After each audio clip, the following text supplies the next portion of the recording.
Bəzi hallarda qəlbimiz sıxılır, narahat oluruq. Bu halda dinimiz bizə nə tövsiyə edir? Nələrdən istifadə edə bilərik? Nə edə bilərik? Bəzi insanlar görürsən rahatlığı musiqiyə qulaq asmaqda axtarır. Və düşünürlər ki, biz hansısa bir musiqiyə qulaq asmaqla bizə rahatlıq gələcək. Sadəcə o insana psixoloji olaraq bir şeytanın bir vəsvəsəsidir.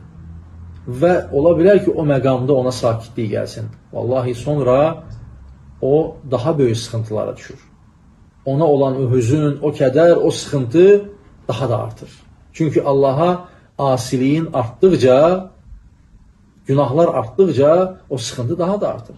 Ancaq düşünməliyik ki, ən gözəl rahatlıq Quran-ı Kərimdədir. Ən gözəl rahatlıq Allahın zikrindədir. Və Allah Subhanahu wa Ta'ala Quran-ı Kərimdə bizlərə buyurur ki, Ələ bi zikrillahi tatmainnul qulub. Məgər qəlblər Allahı zikr etməklə rahatlaşmazmı? Əlbəttə, möhtərəm qardaşlar, asan rahatlaşar, qəlblər huzur tapar.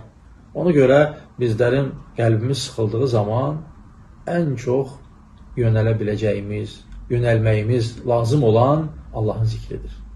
Necə ki, Rəbbimiz buyurur, Fəzikuruni əzkurkum. Məni xatırlayın, mən də sizi xatırlayım. Çünki Allahı zikr etmək ən böyük qəlblərə fərahlıq gətirən,